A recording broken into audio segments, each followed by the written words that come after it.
behind it. The colours and all of this sort of stuff, this is just secondary, the secondary and tertiary, whatever, yeah. But really the bottom line, it is the seed. And if they don't actually understand that correctly, and they just do it on the basis of, in a very plastic way. Money. I want to open a music shop or no, but the thing is, Bhajan, the Ummah yeah. now is becoming so cultured, they can see right through you. Okay, they're not going to be bombarded by fakery here and there. They want to see that, look, are we worth it? Yes. You know, are we genuine for you? And if that is the case, then we will buy your brand. You know, and that's why this guy was so serious. Okay, I mean, I actually spoke to some Saudi princes as well. We went to extensive detail to actually utilize the brand as a franchise in the Middle East itself. It really is. It really was. It's alhamdulillah. So at the moment, it's still in negotiation periods, you know, situations, whatever. But the point is this. People recognized it and they realized the value of it and they wanted to take it one step further. So the one Ummah, I'm just being, did you have O-N-E or did you have the number 1 and then Ummah? No, what happened, okay, this is what happened. Numbers and letters. I know, yeah. This is what happened was, okay, I'll tell you the story behind it. There was a friend of mine, his name was Adib. I stayed at his house in South London somewhere. And basically what it was... My neck of the woods. Yeah, that's right. And basically, the idea is just very simple. You know, basically the idea was to emulate, you know, the Shahada. It's written in Arabic. Now, the thing is this, all I did was just look at a conventional Arabic font. I didn't just type it in. I actually looked at an Arabic font, I broke it apart, and I actually spelt out the word One Ummah from it. Now, the thing is this never existed anywhere before. Then later on, one brother said to me, and this is no joke, he actually told me, his name is Ibrahim, alhamdulillah, we know him as well from Sudan. If you're watching, there you go.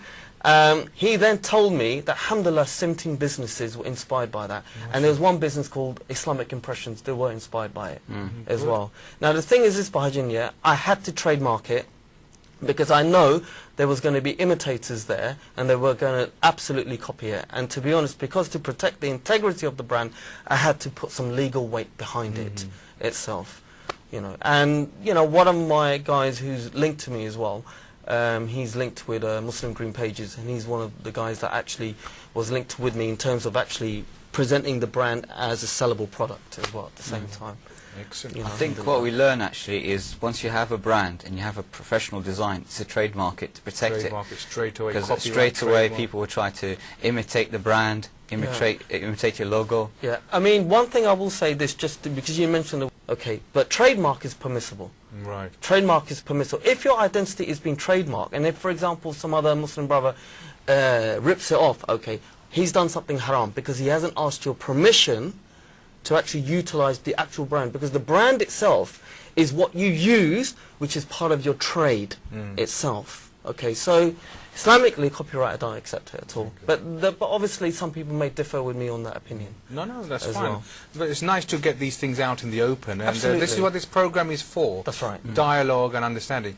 Now, let's go right back to basics. Absolutely, I love that word. You like that, basics? A bit like Tony Blair, he used it, but unfortunately he fell on his words. Okay, you better use another word. Let's get back to the beginning. That's better. That's what I like to hear.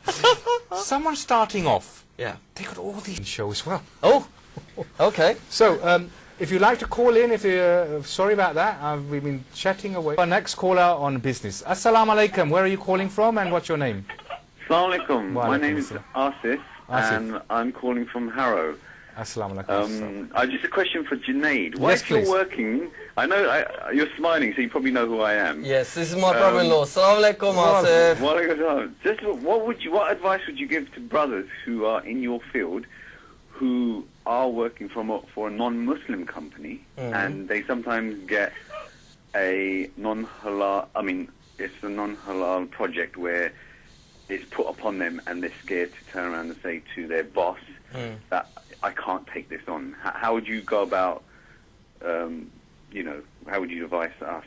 It's a very good question. Excellent question. I think that question can pretty much be applied to also Sammy on the right and also Tagyun on the left as well at the same time. Yes. As you know, Asif and myself, we've been in those situations before, whereby as a Muslim brother, first thing utmost, we need to understand who we are, our position in life as a Muslim. Okay, that's the first thing we look at. Second of all, I would say we look at the reality of the job itself. Okay, let me give you an example, Asif, yeah? Sometime in the past whereby I've asked to be designed a menu, okay? Whereby, unfortunately, what's happened is the actual client has been a Muslim. And they've actually asked me to type in haram products such as alcohol, okay? Now, at the end of the day, I clearly told them, look, because of my beliefs, and your beliefs as well, you know this clearly, this is forbidden. And there's no barakah from this at all. Now, the same principle can be applied to a non-Muslim, whereby you can clearly tell him, look, I've analysed your content, okay, and because of my beliefs, I'm not permitted to do this at all. And to be honest, at the end of the day, just like Sammy said earlier, your rizq is set, okay? Whether you do this or you do this, either way, you will still get your rizq, okay? Now, what Allah questions us on is on the criterion of halal and haram. Now, you have sworn an oath to Allah, La ilaha illallah Muhammad Rasulullah, and you have to uphold that oath, irrespective whatever comes to you. Even Allah SWT tells us in the Quran, there are things which you like which are not good for you, there are things which you don't like which are good for you, and only Allah knows. So, we need to look at the hikmah that Allah has given to us, and have taqwa, and have tawakkul, and say to ourselves, look, I can't accept this, and just be honest with your boss, clearly, and just say to him honestly, look, because of my beliefs, I can't accept this. And Asif, to be honest with you, brother, and to the listeners and the viewers at home as well, I've been in situations like this in the past where I've been a lecturer for 5 years at a college in London, whereby at times I have not involved myself in haram action, and I've clearly told them the reason why. And to be honest, this is also a form of da'wah as well.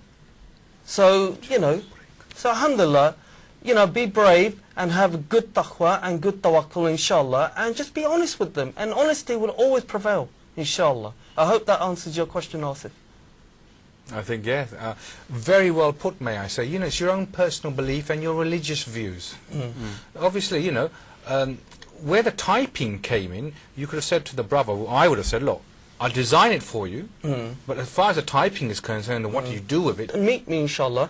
And alhamdulillah, he removed that from the menu, and he printed off 50,000 leaflets, alhamdulillah. MashaAllah. Alhamdulillah. So, I'd like to ask a question, Yes. Junaid. I mean, is that the reason why you actually went into setting up your business? Because you're not just a designer, you're also an entrepreneur. that's right. I mean, the main reason Did you find why, yourself in employment and you felt uncomfortable? I mean, at first, when I actually left working for non-Muslims, I started to realize basically, you know, I need to filter everything. I need to be more halal towards my approach. And then eventually at first it was very difficult, but alhamdulillah, I stayed steadfast.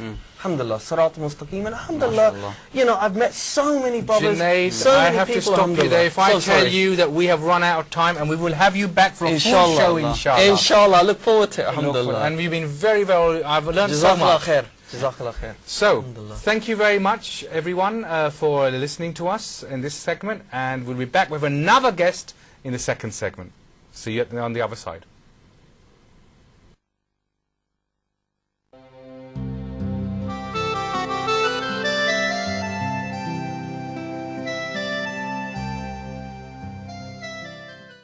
آمنت بالله وملائكته وكتبه ورسله واليوم الآخر والقدر خيره وشره من الله والبعث بعد الموت